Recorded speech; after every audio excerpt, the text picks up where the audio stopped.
အားလုံးပဲမင်္ဂလာပါခုကျွန်တော်ရောက်ရှိနေတာ YC ပြပွဲနေတာ Solar S ဆိုတဲ့ Solar ဘူးရောက်ရှိဖြစ်ပါတယ်အဲ့တော့ဒီ Solar မှာဘာတွေရနေလဲဆိုတာကိုတစ်ခုချင်းမိတ်ဆက်ပေးမယ်လိုက်ခဲ့ပါ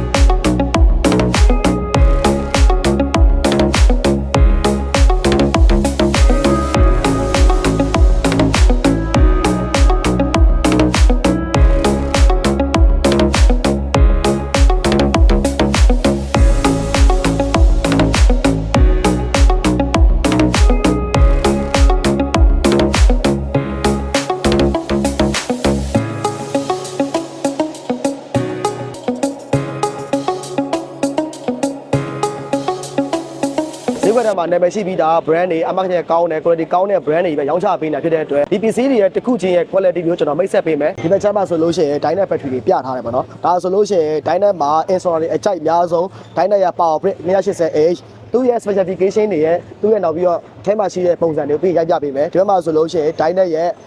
high voltage ပေါ့နော် 100H state Dynet state battery 100H ပေါ့နော်ဟိုဘက်မှာဆိုလို့ရှိရင် Dynet ကိုဖွင့်ပေးထားတယ်အဲ့ဒါကျွန်တော်တွားပြီးတော့လေ့လာကြည့်အောင်လိုက်ခဲ့ပါ Dynet battery ရဲ့ specification တွေပြောပြမယ် Dynet battery က 51.2 volt 280A အဲ့တော့ kilowatt အနေနဲ့ပြောပြမယ်ဆိုလို့ရှိရင် 14.3 kilowatt ပါတယ် DOD ကို 95% ကြီးပေးတယ်အဲ့တော့ 73.6 kilowatt ဒီထုတ်သုံးလို့ရမယ်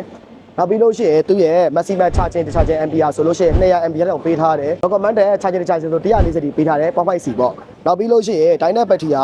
သူက IP20 နဲ့လာတယ်မိတ်ဆွေတွေ customer တွေနဲ့ဆိုလို့ရှိရင်ဒီ Dynet ရဲ့ဖွဲ့စည်းပုံကိုတစ်ခါတည်းကြည့်သွားလို့ရမယ်အထဲမှာဆိုလို့ရှိရင်ဒီမှာပေါ်ပိုင်းမှာသူ့ရဲ့ BMS တွေပါမယ်အောက်မှာ cell တွေပေါ့နော်အဲ့တော့တစ်ခုချင်းစီမှာရှင်းရှင်းလင်းလင်းနဲ့တက်ရဲ့လောက်ခါတွေ့ရတယ်ပေါ့နော်အဲ့တော့ဒီမှာဆိုလို့ရှိရင်ဖွင့်လိုက်တဲ့အခါမှာအပူကန်ပြားပေါ့နော်အပူကန်ပြားရဲ့အောက်မှာချုပ်ပြီးတော့ဒီဘက်ချမ်းဆိုဖွင့်ပြပေးထားတယ်ဒီမှာဆိုလို့ရှိရင်ဒါ CCS function ပေါ့နော် cell တွေကိုကျွန်တော်တို့ကဒီကျိုးတဲ့ system သွားတာမဟုတ်ဘဲနဲ့ဒီ cell connected system ပေါ့နော်အဲ့တော့မှကျွန်တော်တို့ဒီ circuit ပြားရဲ့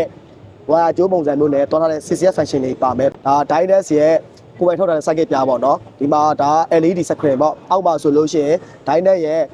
aerosol ပေါ့နော် aerosol ကျွန်တော်တို့ fire extinguisher ပါတယ်ဒီ battery တွေပူလာပြီဆိုလို့ရှိရင် battery ရဲ့အပူကိုထိန်းထားဖို့အတွက်ဒီမှာ heat sink လို့သဘောမျိုးလေးပေါ့နော် metal plate လေးပါတယ်ဒီမှာသူကချုပ်ထားတာပြီးလို့ရှိရင်ပြပေးမယ်နောက်ပြီးလို့ရှိရင်ဒီဘက်မှာကျွန်တော်တို့ bus bar တွေနဲ့အပေါ်ကိုတွားပေးထားတယ် Wi-Fi antenna လေးပါတယ် Brandy ကို 5.5 10 year ပေးထားတယ်လိုက်စာခဲ့အနေနဲ့ဆို8000ပေးရတယ် Okay အဲ့တော့ Dynet low voltage battery ရဲ့ specification နဲ့အထက်ကဖွဲ့စည်းထားတဲ့ပုံစံပြောပြီးဆိုတော့ကျွန်တော်တို့ high voltage ဘက်ကိုတွားDynet high voltage battery ကဒီ low voltage တွေမှာအတူတူပဲသူရဲ့သုံးထားတဲ့ cell တွေသူကပါဝင်တဲ့နေပညာတွေ cycle နဲ့8000ပဲအတူတူပဲအဲ့တော့ Dynet battery မှာထူခြားသွားတဲ့ချက်တွေကဘာလဲဆိုလို့ရှိရင်သူကဆင့်သွားရုံပဲအဲ့တော့ plug and play ပေါ့နော်အထဲမှာသုံးရတဲ့ wire ကြိုးတွေရှုပ်ရှက်ခတ်မနေတော့ဘူးအဲ့တော့ easy installation လုပ်လို့ရတယ်တကယ်တစ်ခုဖြုတ်မယ်ဆိုလို့ရှိရင်လည်းသူကအဆင့်တိုင်းပြန်ပြီးတော့ယူပြီးတော့မပြီးတော့နောက်တစ်ခုဆက်ပြီးတော့ထည့်လိုက်အောင်ပဲ896ဘူးရှိတယ်အဲ့တော့ maximum charging discharging ဆိုလို့ရှိရင်100 ampere 1CD ပေးထားပြီးတော့ recommended charging ဆိုလို့ရှိရင်